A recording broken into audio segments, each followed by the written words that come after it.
got some great festivities later on with some gumbo, I hear. But we're going to kickstart with 3 amazing alumni coming back to talk about the world of publishing, editing, illustrating. And so first up, we have a 2012 English major, 2014 English major, working as an assistant managing editor for Regency Publishing in DC.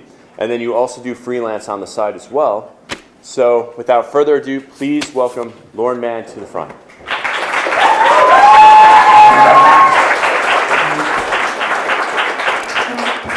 Hi, everyone. Thank you, Greg, very much. That was a lovely intro. Some of you might remember me as Lauren Eng, because that was my name when I was here, before I got married. So, really quickly, I'll give you an outline of what I'm about to do. I'm going to tell you what my job is. I'm going to give you an idea of what a basic project for an editorial assistant or a copy editor is, what it looks like in a publishing house for a book when it comes in the door to the time I send it to press. And then I'm going to give you some thoughts just on how your Christendom education can be helpful if you want to pursue this field or if you're interested in this field. So, what is an editorial assistant? Well, it's a fancy word for a copy editor or a proofreader, but it is a lot more complicated than that title sounds. Not only do I copy edit and proofread manuscripts for publication, I make corrections to the content, accuracy, grammar, style. I check them for, I do fact checking for the authors essentially.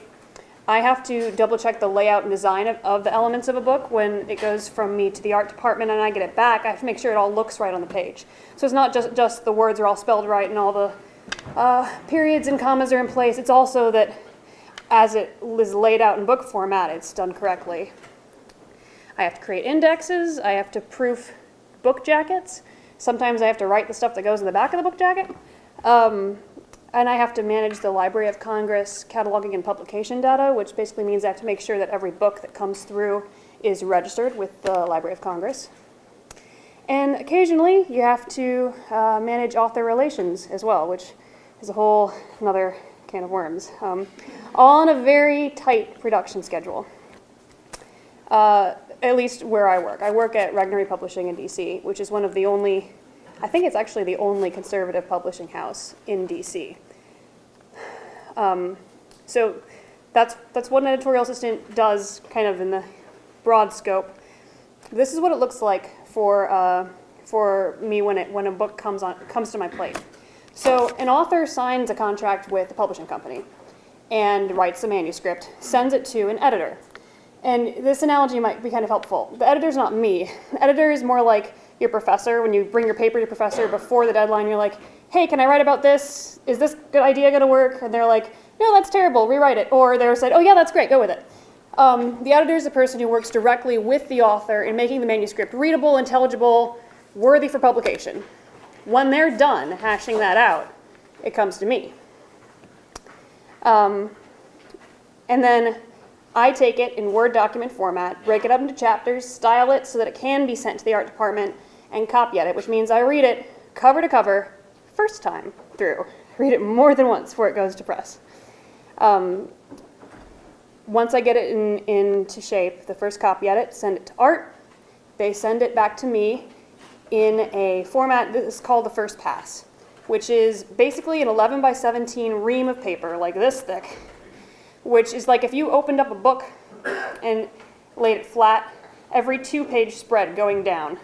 That's what it is, printed out, flat. So like if you opened up the book and just was reading it in 2-page spreads.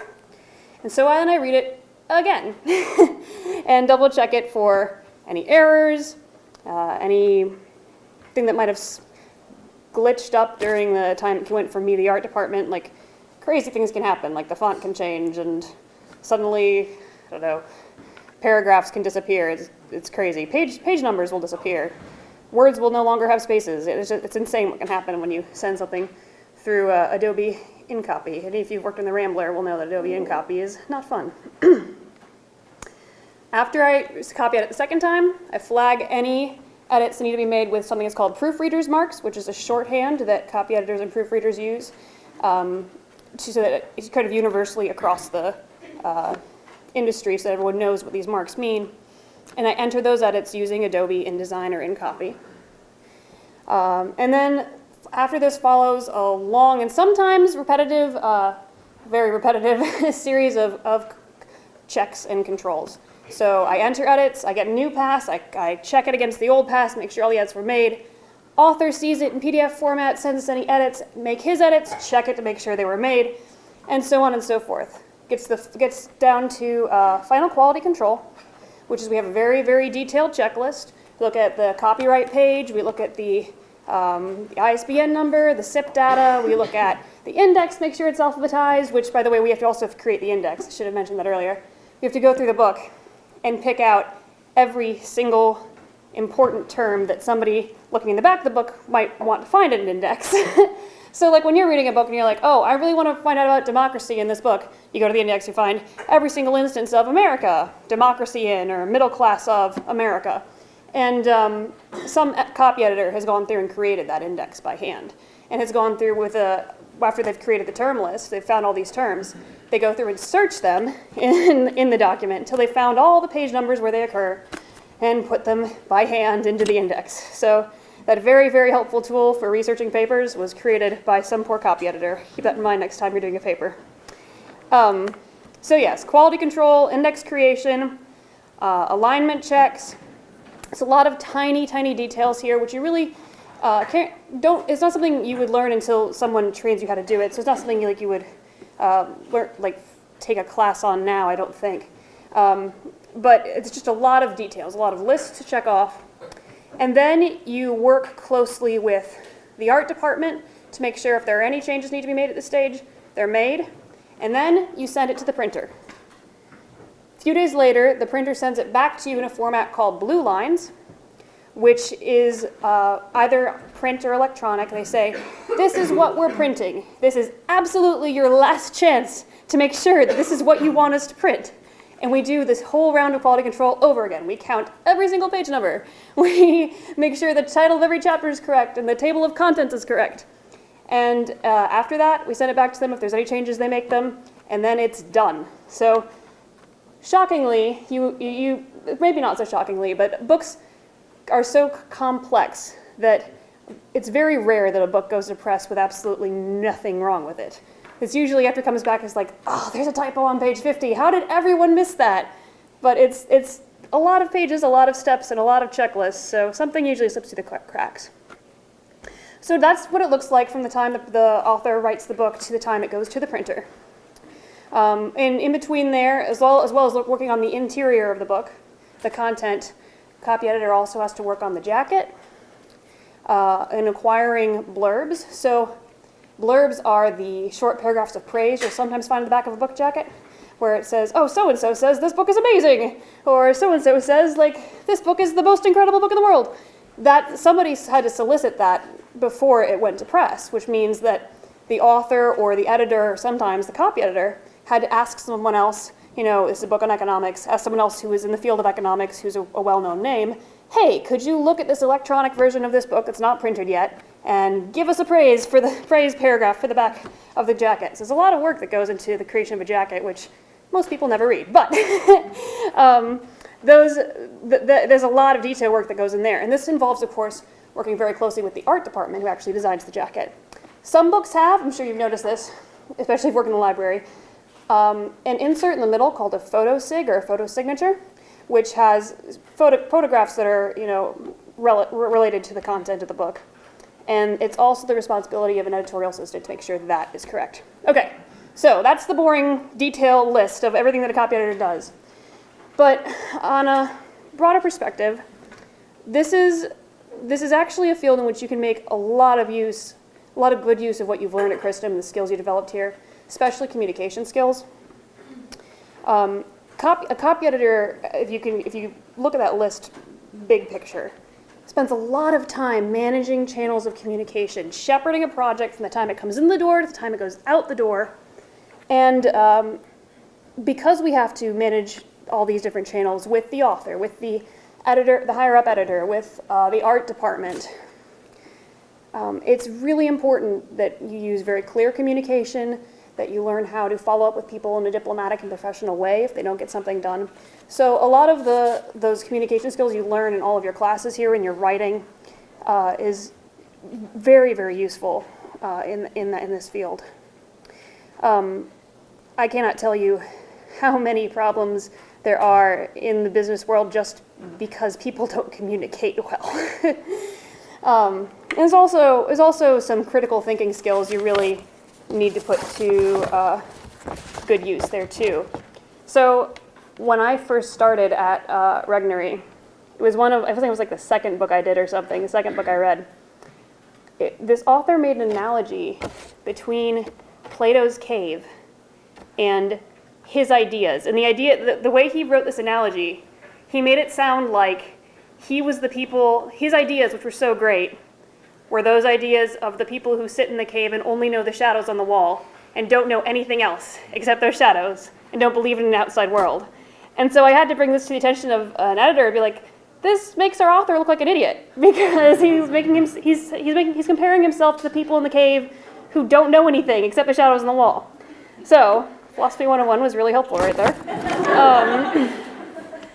And there's other times where some of the critical reading skills that you develop while you're at Christendom is really important because you have to read between the lines of what an author's saying and make sure you catch the little things. Like, you can't assume an author knows what he's talking about. So you have to do a lot of fact checking and make sure that he's got his facts straight. I've caught authors endorsing their wife's businesses without disclosing that it was their wife's business, which is not exactly honest business practices.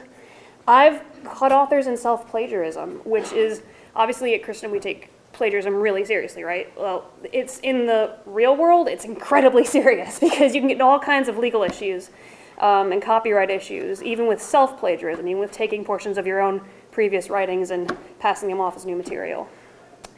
There is a lot of opportunity. I know this is kind of, what I described probably sounds a little bit tedious and a little bit sort of bottom of the totem pole, but there is a lot of opportunity to move up in this field.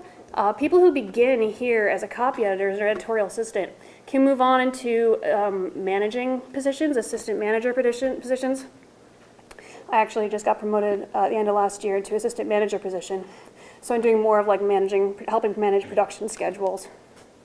And from there you can even move up into being an editor. I don't know what else to call it.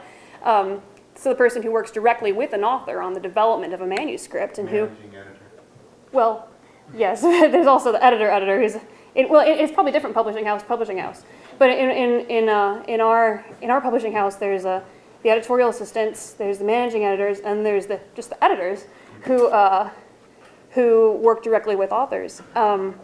So that they get to make a lot of the big decisions about what kind of works get published and what is available to the public. And so it's a really important role, if not only not just to make it there, but also to bring it back down a little bit. Copy editor's role is important too because you're responsible ultimately for the kind of content that's reaching the public. So yeah, this is just a brief description of what I do. If you're interested in editing as a field, you want to learn more about it, and just see maybe if it's for you, there's a couple things I'd recommend. First of all, editorial assistants or copy editors are needed in lots of places, not just at book publishing houses. They're needed by magazines, by online journals, by law firms. The list goes on. There's a lot of people. University presses, lots of people need copy editors, not just book publishers. So if you're interested in editing, look around, do some research. There's lots of opportunities out there for editors. If you if you're a student who's had experience at the Writing Center or with the Rambler, so writing and editing or an English major, that's a huge opportunity for you. You definitely have the skills if you've taken your classes here. English major classes, especially done a lot of writing, done a lot of Trabian, definitely going to have the skills under your belt to take on an editorial assistant job. And the other thing I would recommend is, don't laugh, but if you're interested in copy editing, buy a copy of Copy Editing and Proofreading for Dummies. It's not that expensive. It's like $16 or something on Amazon, but it's really, really useful. In my senior year at Christendom, when I realized that I wanted to get into editing, I bought a copy of that book and I studied it religiously, and it had practice tests, and etc. And that exactly, I'm sure, was one of the most important things I did to get the job I currently have, because I wouldn't have known anything about the field, the more technical aspects of the field, even if I had, the critical thinking skills and the other skills necessary to be a good editor. I wouldn't have known anything about the technical aspects if I hadn't studied that book. And if you're looking into getting into book publishing, buy a copy of Chicago Manual of Style, because it's close to Turabian, but it's a little more complicated than that. So if you know your Turabian, you're in a good place, because Chicago is close, and a lot of publishing houses do use Chicago Manual of Style. So my next speaker, very excited to introduce, who is a 2010 graduate, Mr. Brian Gallagher. He'll be talking about his role as Director of Business Intelligence. It's a new type of field. He'll be talking about analytics and hopefully talking about his Jason Bourne meets Maze Runner series that he just published the first book of. So without further ado, Mr. Brian Gallagher.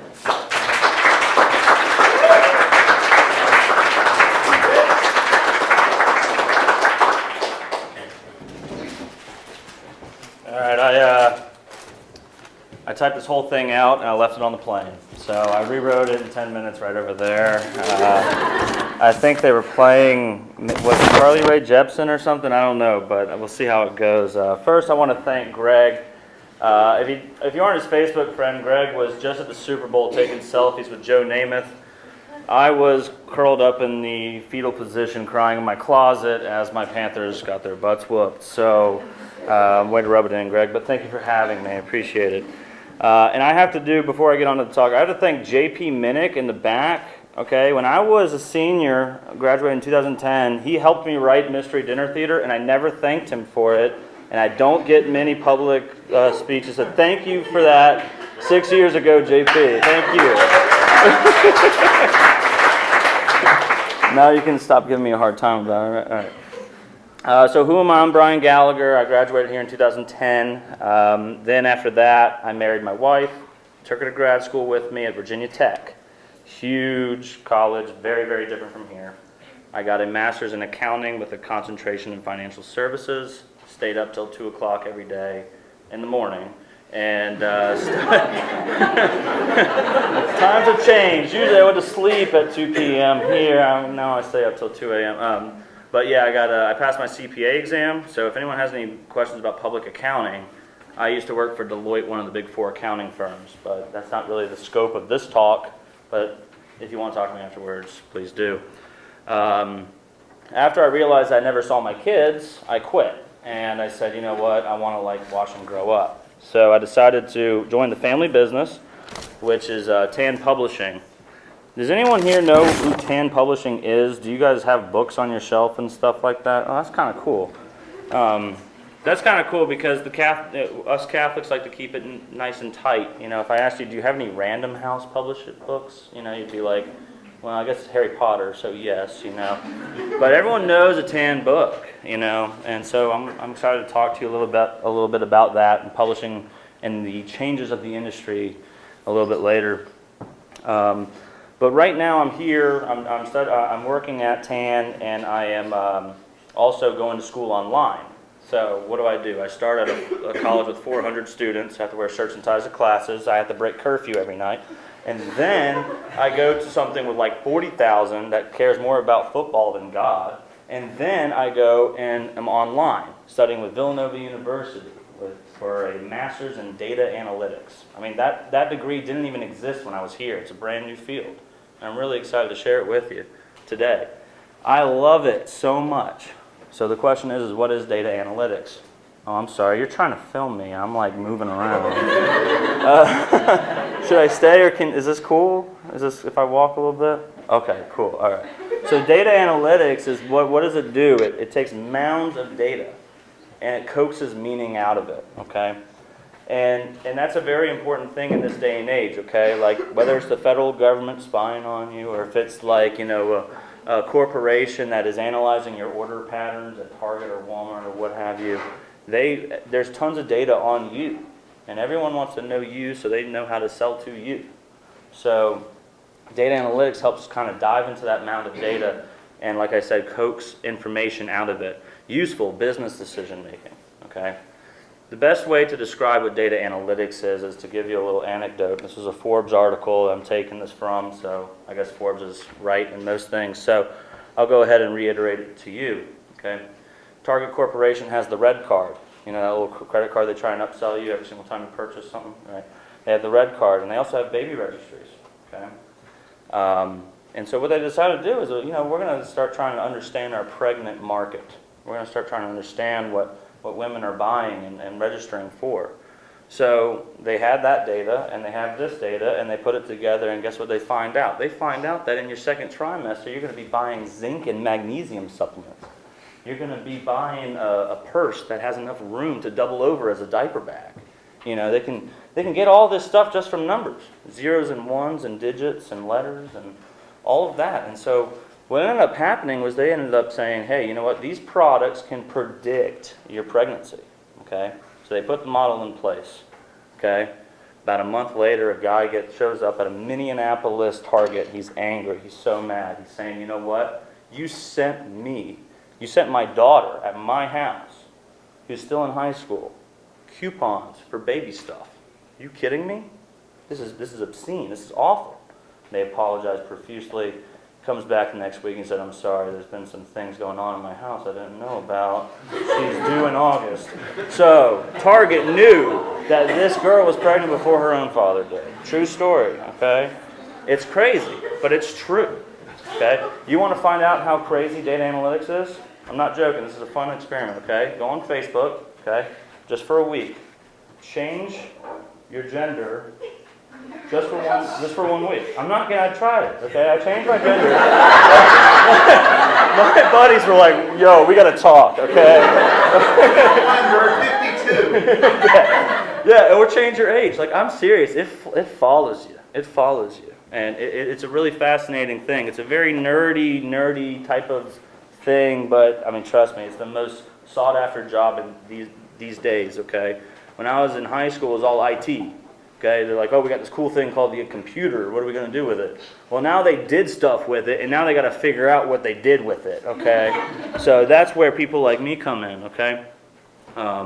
That's all business intelligence is. I actually made that nomer for myself at the company because I thought it sounded smart, business intelligence. But anyway, now I want to move on a little bit to publishing and what publishing is, okay? So while I was in Rome here, my family acquired Tan Books, okay, which is pretty cool. We've been in the publishing gig for a long time, 4 generations, and now we get this big name, Tan, okay? Because I grew up with Tan Books on my shelf too. And I'm like, oh, what are we going to do with this thing? You know, it's pretty fascinating. When I got it, and I came back from Rome, and everyone's like, hey, I hear you guys got Tan Books. What were you guys? Can you publish my book? I'm like, yeah, I just got back to the States. I don't know what's going on. So, but anyway, now I'm working there, and publishing has changed drastically. I think that publishing broadly, and you know, Ben Hatke can probably speak more about this. I think it's just making something attractive and accessible. Okay. In this day and age, it's so easy to publish things, okay? But what sets Tan apart from everything else is what we publish. It is content. It's good stuff that will help you become a saint. That is actually in our mission statement. It is, we are publishing the saints to try and help our customers become saints. Okay? That's pretty kind of cool, in my opinion, okay? But how has publishing changed, okay? A little company came along called Amazon, okay? Jeff Bezos, I don't know if you've heard of him. He started selling books on this website. And he changed publishing as much as Steve Jobs changed music, okay? You remember when you had CDs, or I don't know, I mean, I'm talking to younger people now, so yeah, I remember CDs, and, you know, McFadden back there, he's like, oh, I remember the vinyl, you know? But yeah, it's changed drastically. Here's some stats to knock your socks off a little bit, okay? In 2009, 1 million books were published. 1 million books, and that was triple the amount since 2005. Okay, so follow me on that. I know I'm a data nerd, as I talked about earlier, but 1 million books entered the market, new books, in 1 year. That is more product introductions of any industry out there, okay? So talk about a gigantic haystack, okay? And as he mentioned, I'm an author. I'm diving right in there. I'm enjoying it too, but I'm not going to sell anything, but whatever. You know.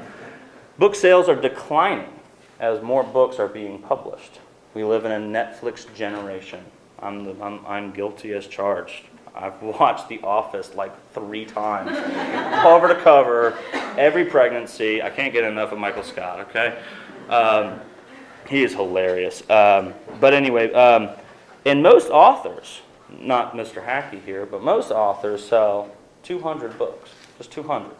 It's about your family and friends and maybe one boosted post, okay? So what is the big change in publishing? What does it do to? There's this thing called self-publishing, okay? 2/3 of that million books published were self-published books. Amazon created a platform called CreateSpace. It's where you can go on, and I had this nice line, but now it doesn't really work. I was going to say, if I went on my computer to get the little file that I made to print this up, I could slap a cover on it and end up publishing it by the end of the week. That's how easy it is. It's like uploading an essay, okay? And it will sell or it won't. It depends on what your marketing efforts are like, okay? So you got to make it attractive and accessible, but the accessible is very easy now, okay? You got to make it polished, okay? Like by getting a copy editor. You got to get a good book designer. You know, spend the money on that because people do judge books by their cover. Make no mistake about it. Anyway, so I guess to sum it up in regards to self-publishing, I'm currently a self-published author in a strange way. I'm part of a website called Wattpad. Wattpad has 24 million users across the entire globe. They have 50 million works, okay? And anybody can do it. It's free. You can get on and post poetry. You can go on and post fan fiction about Harry Styles. Trust me, enough people do it. It's a lot of fan fiction on there. But anyway, I was approached by one of the designers of the website, and they said, "Hey, we like your book, Project Sparta. Would you like to be featured?" It's like they're showcased. I'm like, "Yeah, sure, absolutely." So within 3 months, it garnered 100,000 chapter reads from people all across the globe, which is exciting. Doesn't make me a New York bestseller like Mr. Hatke here, but I gave it away and I got exposure, which is great. I have fans in Zambia, which is, you know, you're always never going to know when you need a fan in Zambia, you know. Maybe I need a place to crash one day. Right now I'm currently trying to get an agent because that's kind of the gig, you know. You got to try and get an agent so you get a big publishing deal so I don't just sell 200 books like I mentioned before. But I've jumped headlong into the haystack. I'm really enjoying it. So I really, encourage any aspiring writers out there, if you don't make it by making connections and getting in touch with a publisher, which, by the way, millions of people are trying to do at this very second, find comfort in being able to self-publish, get your ideas out there, change society, change this culture that we live in. Because you can. We just got to take advantage of it. So in conclusion, I just want to kind of take a step back, and I want to say, you know what? Christendom College is an amazing stepping stone. You can do anything you want out of here. Mr. McFadden said that when I came on as a summer program person or whatever. I had long shaggy hair, I played guitar with a Dave Matthews t-shirt and Birkenstocks on. And I'm a little different now, but he looked at me and said, you can do anything out of this college that you want to. You'll be able to have the skills you want to do anything you want. I'm like, wow, that sounds like my dad. It's like, you can be anything you want to be when you grow up. But he is right. It's not lip service. It's not a sales pitch. It is true. It took me a while to realize that.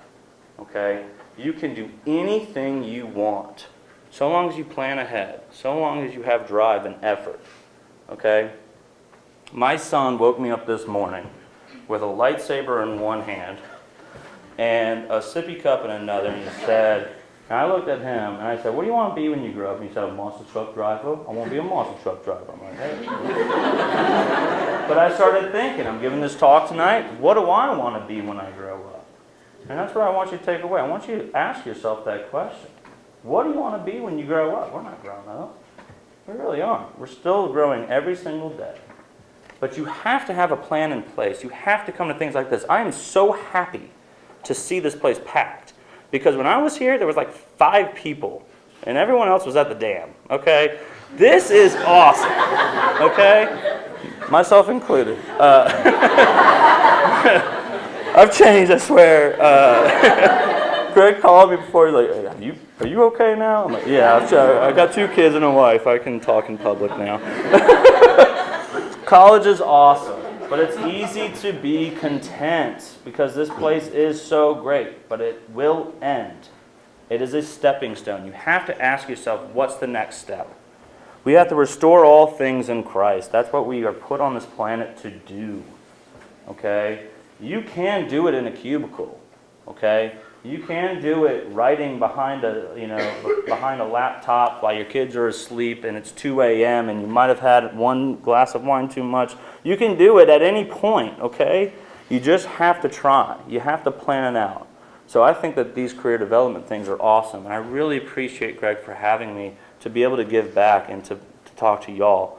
I'm super excited to see the enthusiasm. But I'm just going to leave you with this question, and it is, what do you want to be when you grow up? Thank you, guys. Appreciate it. Thank you, Brian. Our anchor here, our last guest is Mr. Ben Hatke, 2000 history grad. He went on to become #1 best-selling New York Times writer. He's also an illustrator. He's landed some great contracts. He might talk to you about some of the cool stuff he's doing right now and how he blends not just the publishing, but also the art stuff. My first experience with him was, I was just Googling stuff online and I saw redesigns of superheroes. And there was this whole set that he had done on I think it was Wonder Woman, Justice League. Yeah, redesign. It was really cool. So, talking about that, Mr. Ben Hatke. Okay. Yes, we're going to talk about fashion, superhero fashion tonight. I'm really excited to to look out and see this crowded room, which was part of the library. Is this? No, this isn't even on. I don't need to be speaking into it. Which was the library when I was here. So this is really cool. And also, I'm excited to talk to a group like this because a lot of times when I'm looking out over people and getting ready to speak, they're all 12. So this is great. I'm Ben Hatke. What I do now, completely full time, is make up stories and write them, and usually draw pictures to go along with them. And it's the past couple years for me have been just tremendously exciting. I do different kinds of books. I work a lot in comics, graphic novels. I do picture books. I'm working on a middle grade novel right now that's under contract, which is really exciting. So I'm kind of all over the place. I occasionally do illustrate other stuff too. The recent Mrs. Pigglewiggle relaunch thing is going on. So sometimes I'll illustrate other stories that are not my own, but I'm very proud to be, to not have to do that. Mostly, I really just am able to tell my own stories now, and it's been kind of like a dream come true. But it was a long road to get there. So I want to talk a bit about how I got to this point, and some of the steps along the way, and then and what this point is like for me now. I guess I'll start with now and go back. Right now, I'm working on a graphic novel, which is the second part of a 2-book set called Mighty Jack, which has a little bit to do with it kind of spins out from Jack and the Beanstalk, but it's a modern day kind of tale. And so right now, what I've done is this book has, I've got a good relationship with my main publisher, which is First Second Books, which is an imprint of Macmillan. And so what I did was, and it's a long process. So it's been a couple years ago that we started talking about these books, and then I sent them an outline. They were like, yeah, we want to publish this. They signed it on. I get an advance for the book, which is hopefully enough to tide me over until I turn the book in and get the second half of the advance.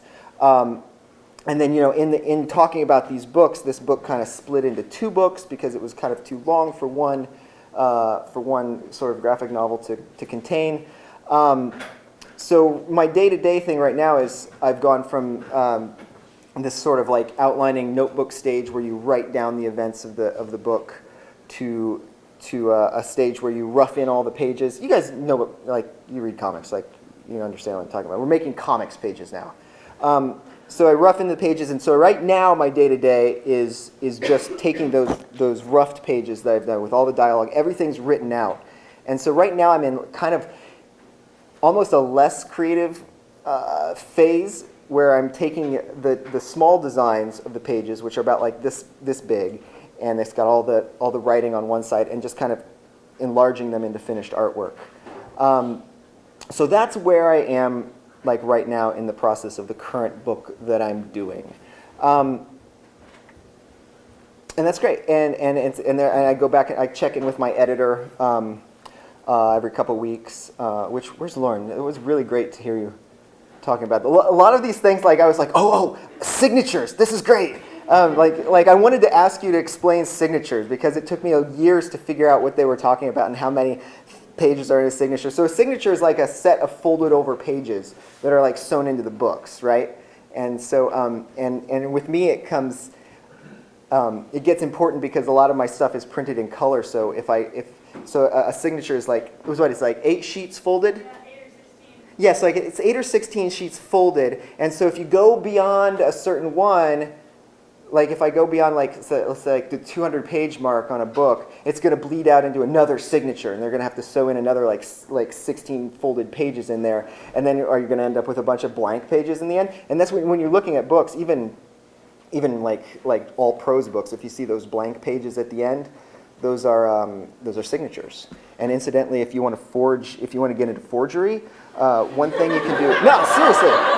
One thing you can do is you can find a book of the era that the artist that you want to forge artwork from, and cut the blank pages out of the end of the book. So if you're doing like Rembrandt or whatever, and you want to like look for like, when was Rembrandt, like 1912s or like anyway, you find a book from that era, you cut it out the back, and then you use graphite, which doesn't trace, and you're like, oh look, I found pencil sketches, and when they test the paper, it'll test out even makes sense. Little tip there. So good, because you have to do what you do to make ends meet. Anyway, but it was, you do have to do what you have to do to make ends meet, because it was to get to this point where I'm just making stuff up and writing it down. It was a long road, and it was a road that I always had this goal of like, I wanted to tell stories for several years, even before I knew what I wanted to do. Like, say, when I was here, there were all kinds of things that I wanted to do with my life. I wasn't sure, but there was a constant in my life. Even when I wanted to do things like, be a professional treasure hunter or whatever it is, there was always this constant of telling stories and kind of entertaining people. And that kind of held on. And then I kind of snuck into the publishing, of being like a full-time author. I kind of found a back door, and it was for me through illustration, because there was a visual component which is pretty accessible to people. More accessible than a block of text is a picture, because you can look at it and they say a picture's worth 1,000 words, but you can look at them, you can take in those 1,000 words like almost immediately. And so for me, it was very handy to develop this skill of drawing, the skill of illustration. And it took a long time to get that even up to professional standpoint, to a professional level. But so when I was here at Christendom, even when I was drawn, I studied history. And looking back, I think I was drawn to history because, especially Dr. Carroll's books, because it's narrative history. It's a story. And so I came in and I picked up this idea of narrative history, and I really, really kind of latched on to Dr. Carroll's books. And then while I was here, the things that I did on the side, we put together a little magazine. It was the Quad magazine. And for that, I was always drawing the pictures for that, writing some of the stories, putting comics in the back. And then one of the things that I did that, looking back, reminds me that, entertaining people and drawing pictures and making stories and kind of developing that skill was always there. was this thing. I lived in the basement of St. Joe's for a couple years, and I had this thing called bathroom comics. And bathroom comics was when I would put an 11 by 17 page up, and I'd tape it up in the bathroom. And then when I was in there, I would start a story. I'd like add a couple boxes to the story, everything. And it was a story about the people who I was living with in the room, and all the other people who a lot of people in the school would come in. And you can't see these stories. They're in a box, sealed box. But I would go crazy in these stories. Like there were sentient sock puppets that were really violent, and there was a lot of violence. It was really, I would just let myself go. But here's the thing: I would draw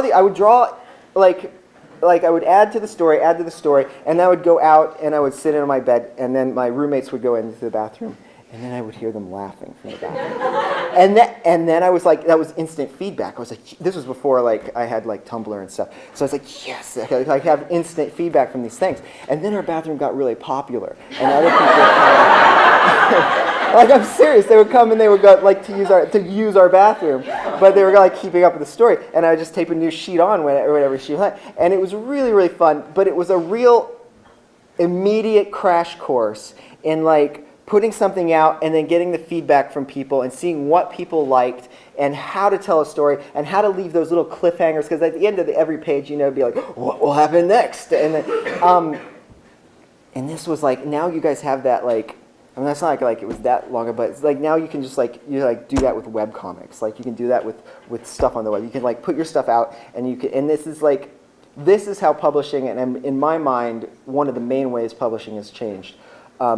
It's that the talent is like immediately accessible to the publishers. Like the talent is immediately, like I have my editor, okay, my First Second, my main publisher, they are starting a line of science comics. These are graphic novels. They're like 200-page graphic novels that will tell the story of coral reefs and how coral reefs work, or how the airplane wings work. These are stuff that are aimed at middle grade readers. They're really cool. I think it's a great line of books. But I know my editor's out there, and where's she finding the illustrators? She's either finding people she knows, but she's also like going around and searching online. Who's really good out there? Who's got a really great Tumblr? Like who's one of these up and comers? And that's the thing, is you can put your stuff out there and immediately be seen. So after I graduated Christendom, I did a series of different like jobs as I was starting out. But there was always, the other thing that happened at Christendom that was great, I'm going all over the place. But the other thing that happened at Christendom that was great was Tom McGraw, who was working at the who was working on the, Instarari. He was working on the Instarari, and he, I could tell this story now. He gave me the key to his office, and he was like, here's the key to my office, and here's the manual for Photoshop. You can go up there at night. And I was like, whoa, this is great. And so I taught myself Photoshop while I was here at night. And just kind of like learn that. And that was really, really valuable also because it gave me like a technical skill. And so there was always illustration, and then there was design. And so for a long time, as I was working, I was taking on every illustration job. do you guys know the Seton home study books? Somebody out here must know. I've illustrated a ton of those. Like, that was great for me. And there are things like that I was doing. I was all over the place, juggling projects, doing some design work, some illustration work, just cobbling everything together, learning how publishing works, how books work, learning to communicate with people. That was all really, really, really helpful. And some of those technical skills, they came through always just taking the job. Jobs I didn't like, jobs that were just dull and boring, but just doing whatever you could do. And then at the same time, as some of this, as I was exploring the internet and finding, just exploring like the art styles that I liked, learning what I liked and learning what was good, I started communicating with, I found a message, this is back when there were message boards, and there was this message board called Flight, and there were a lot of illustrators on there, and all their stuff I liked. I thought it was all really, really cool stuff. and we were all making comics, and you could put your comics out there, and people would be like, "Oh, that's awesome," or "I didn't get that," which is really, really great criticism. If somebody's like, "I don't get it," then you're like, "Oh, I'm not communicating well," because all it is communication. And eventually, they wanted to, these young illustrators, and these are people like concept artists for DreamWorks. One of the guys was at Pixar. Some people were just regular people making comics. But they all wanted to they all had a similar aesthetic, and they wanted to make a book, and they called it Flight Volume 1. And there was no money involved. Everybody just put a story in. And how did they have it published? I was in Flight Volume 2. I forget how the first one, I think they might have just published it themselves, but it became like the darling of Comic-Con the year it came out.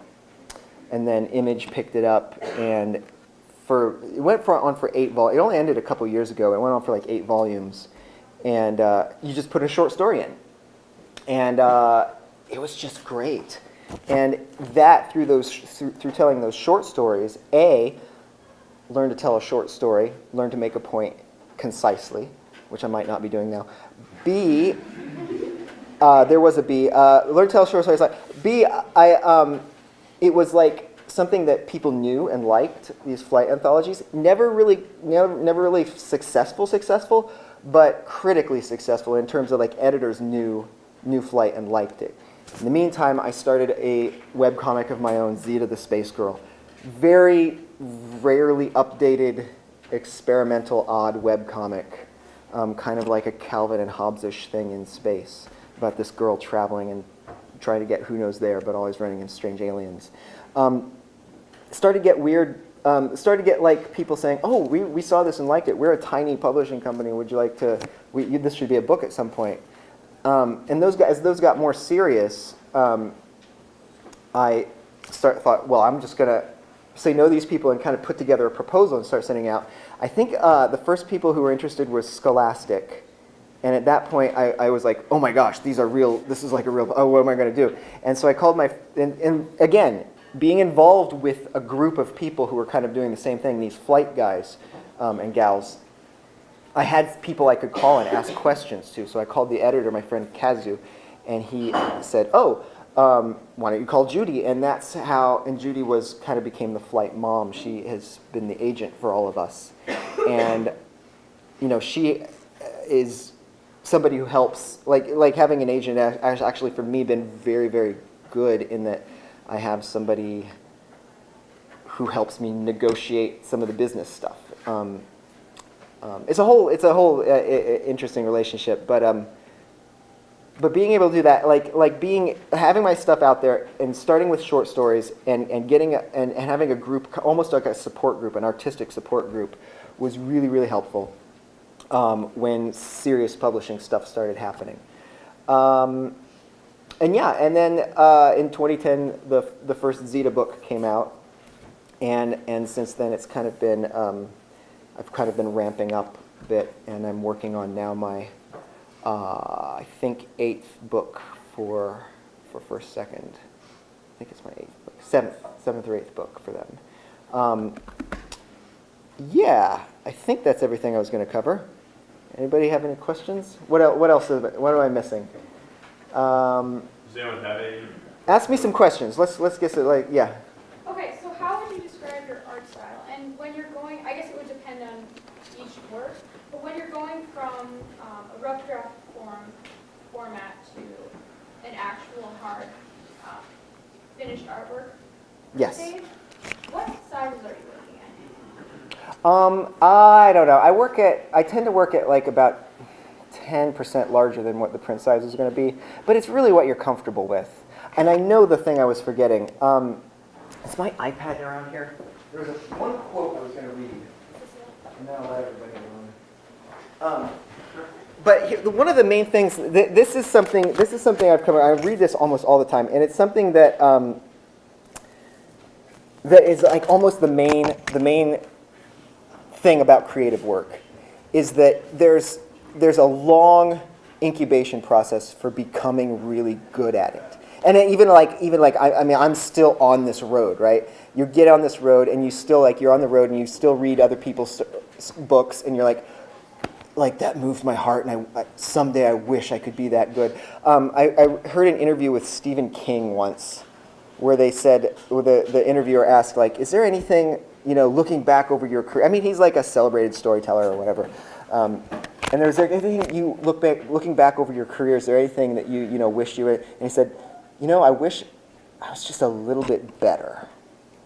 And so there's this idea like that storytelling's an easy thing, or that you just, you sit down, you start writing, and you find out where it goes. But for me, coming to it from illustration first, getting really good at art and illustration, and then coming to storytelling, and then really digging into, now I'm like currently just really interested in like story architecture and what all goes on underneath story. And so, and the thing is, like, you don't study like if you're a doctor, you're going to go to medical school and you're going to get these fundamental things. But if you're going to be like a creative professional, you can go to various art schools, but really at the end of the day, it's your portfolio and your finished product that people are going to be looking at. And to get that really great portfolio, whether you do it through art school or whether you do it through sitting and learning on your own and doing on your own, the only way to do it is to do it. And here's this quote that kind of sums that up, that I kind of wish I had heard early on. And it's from Ira Glass, who is the main voice behind This American Life, the radio program. I don't know if anybody's familiar with that. But here's what he says. And this was all I'll leave you guys with. He says, "Nobody tells this to people who are beginners. I wish someone told me. All of us who do creative work, we get into it because we have good taste. But there's this gap. The first couple years you make stuff, it's just not that good. It's trying to be good. It has potential, but it's not. But your taste, the thing that got you into the game, is still killer. And your taste is why your work disappoints you. A lot of people never get past this phase. They quit. Most people I know who do interesting creative work went through years of this. We know our work doesn't have this special thing that we want it to have. We all go through this. And if you're just starting out, or if you're still in this phase, you've got to know that it's normal, and then the most important thing you can do is do a lot of work. Put yourself on a deadline so that every week you will finish one story. It is only by going through a volume of this work that you will close that gap, and your work will be as good as your ambitions. And I took longer to figure out how to do this than anyone I've ever met. It's going to take a while. It's normal to take a while. You've just got to fight your way through." And it took me a long time too, and I'm still trying to fight my way through. But you guys have a great advantage, and to me, and it's that you've got this great tool of the internet where you can, like I used my bathroom comics, you can just like put stuff out. You can continually produce, and you can make something that people expect more of.